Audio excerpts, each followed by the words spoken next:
We all know that in parenting, boundaries mean nothing without consequences. I can't tell my child not to do something if I'm not ready and willing to hold him responsible for his behavior. Rules really aren't enforceable without some kind of accountability. If we're going to be effective at using consequences, though, it's important to first understand how they are different from punishment. Unlike punishment, which is aimed at making a child suffer in retaliation for inappropriate behavior, consequences offer an opportunity for children to learn from their mistakes. When used properly, consequences can teach children responsibility, accountability, and problem solving.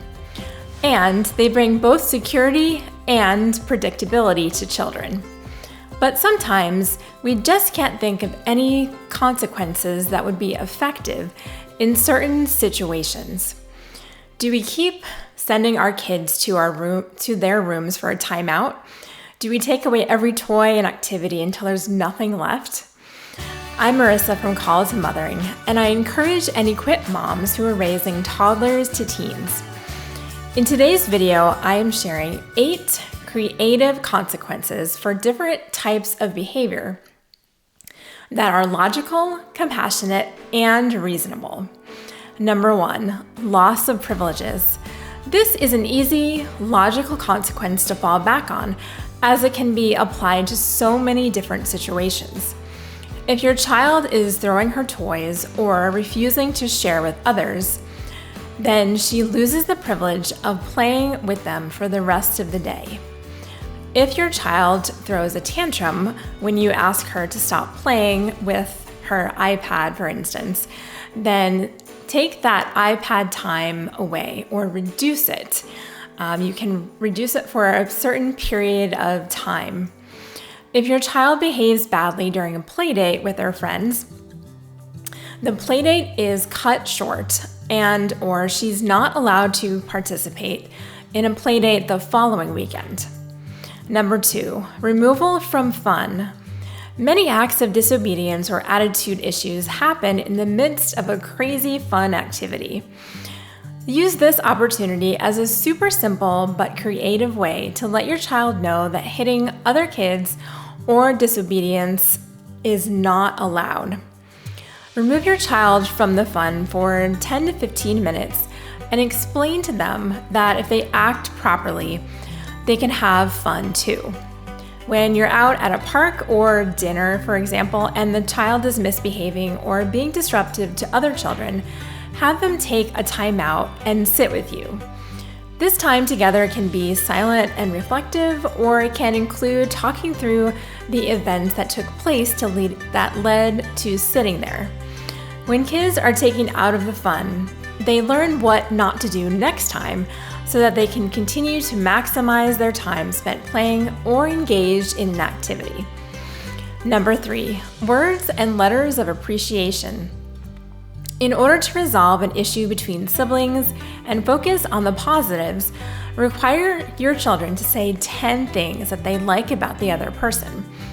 At times this will be difficult, but it will make your kids appreciate one another so much more.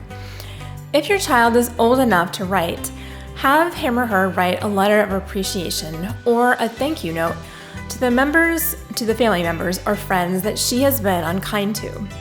If she can't write entire sentences, then have her write a few key words and draw some pictures.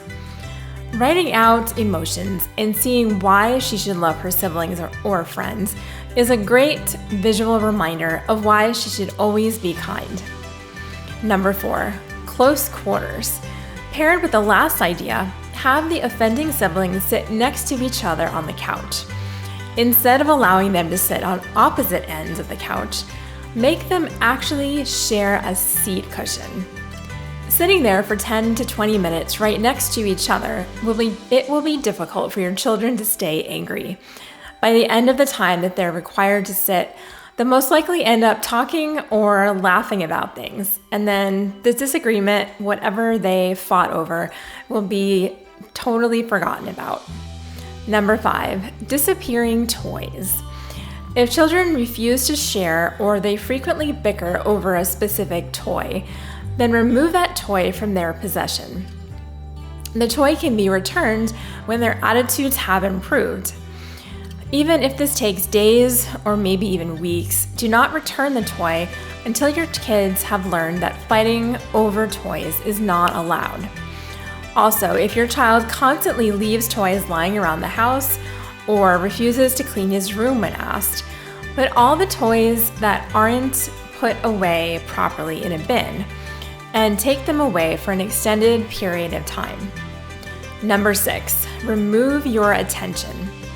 When your child is yelling or screaming, don't be afraid to ignore him until he starts speaking to you the way that you expect. If he yells for your attention, say, "I'm not going to answer you if you're yelling. Please say, 'Excuse me, Mom.'" If he yells again right after this, ignore him until he uses the response that you've modeled. When your child is yelling or screaming at you because he's upset, tell him, "I want to listen to you, but I don't like it when you yell at me. I'll be over here when you're ready to speak kindly." This establishes a boundary, and it makes it clear that when he treats you disrespectfully, he will not receive your attention. Don't keep engaging with him until he has calmed down and can speak to you nicely again. Number 7, extra practice.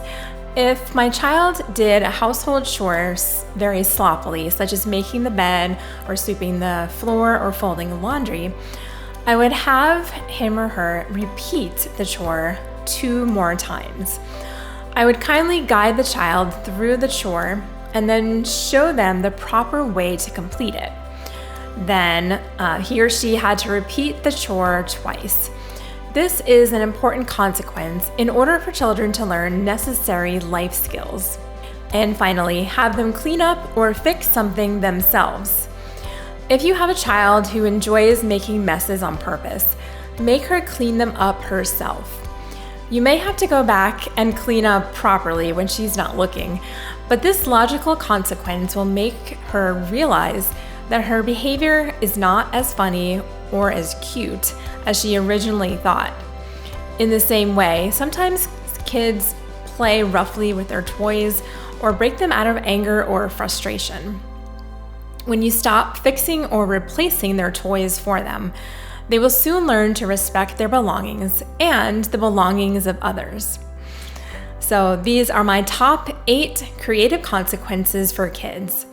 Whether they are hitting, throwing temper tantrums, being disrespectful, or out of control, providing straightforward, reasonable consequences has the power to change their bad behavior.